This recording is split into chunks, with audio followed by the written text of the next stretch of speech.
I have met so many students who focus so much on discipline, but it doesn't actually feel sustainable. What we want to avoid is getting frustrated. We don't want to feel frustrated when we're learning a language because otherwise you're going to block. Do you know that fluency is not related to how fast you speak the language?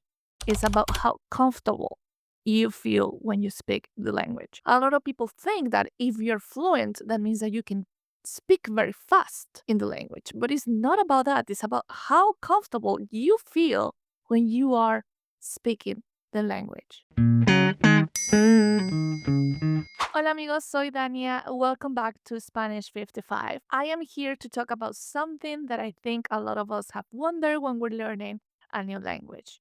Do we really need discipline to succeed or to learn a language? I have been a teacher English and Spanish for a long time. And honestly, after years of teaching and traveling, I can tell you that language learning is just not about rigid rules and grammatical rules and memorizing vocabulary.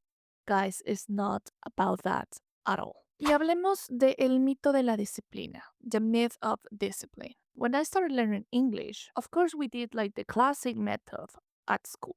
You know, I was told I needed disciplina every day, like study every day, follow a strict routine, and never skip a lesson. But that's really not the whole story. And guys, if you are enjoying the moment or enjoying the process of learning a new language, you are reaching the goal. That is very, very important because when we talk, we need to feel comfortable. So, guys, if you ask me, if you want to be successful, it's not about hours of study every single day. En mi experiencia, les diría que lo importante es ser constante y disfrutar de lo que estás aprendiendo.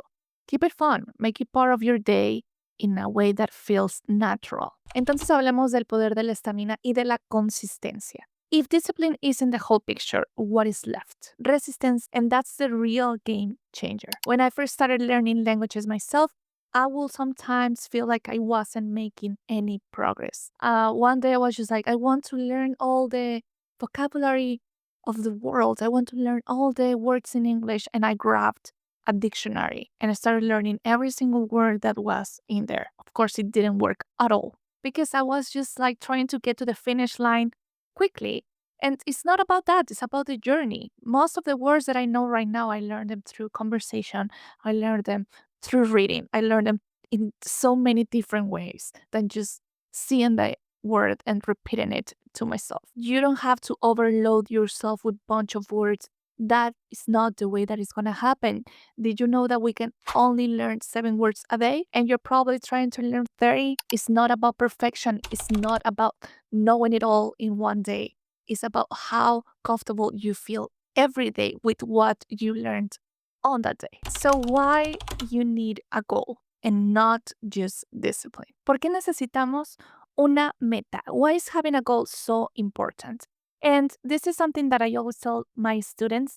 You have to have a reason why, not just, oh, I want to learn Spanish. Why do you want to learn Spanish? And that reason is going to keep you motivated. And guys, we know how you have felt. So if you're curious about how others have pushed through and made language learning part of their lives, te recomiendo el podcast Conquering Spanish. We just launched it. So we have interviews with learners. In each episode, we sit down with real students, people just like you who have used coaching to break through their own language barriers. So it's so inspiring and I truly recommend it. So go there and check it out. When I was living in Brazil, I remember the moment I realized that si no hablas el idioma, te sientes desconectado. And that's actually part of the process because like when I was living there, a lot of people asked me, oh, did you like Brazil? She's like, yes, I did like it, but you feel so out of place. Why? Because I didn't speak Portuguese. I couldn't talk to anyone at parties. I couldn't talk to anyone on the street. Like going to supermarket was struggle. Doesn't feel great, but it's part of the process again. But if you're here, that's probably because you're interested in Spanish or you're taking lessons or you're living in a country where Spanish is spoken. It will completely change the scene of how you feel there, how connected you feel to the country, how connected you feel with the language. So now you guys know that we at Spanish 55 have made a lot of videos on which apps to use, how to use AI to learn Spanish, how to find language partners, how to stop being shy when practicing your spoken language, and many more tools you can use. But if doing it all on your own feels like a chore too, I think you could at least give it a try and shot to see if Spanish 55 works for you.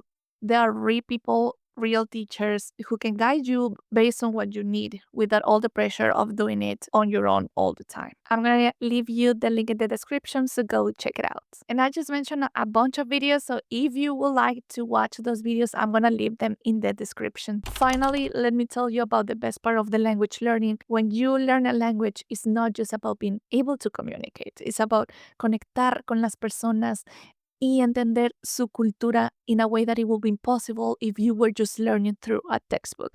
It's not going to happen in that way. So it's about feeling like you belong when you travel or meeting new friends in different places. Let's wrap up this information. So learning a language isn't just about discipline, it's about resistencia, having a goal, embracing the journey, talking to others, connecting with the culture. And trust me, guys, when you get there, you will feel like el mundo es tuyo. Te vas a sentir mucho más conectado con el lenguaje. If you like this video, don't forget to give us thumbs up. Nos vemos en la próxima. Hasta luego.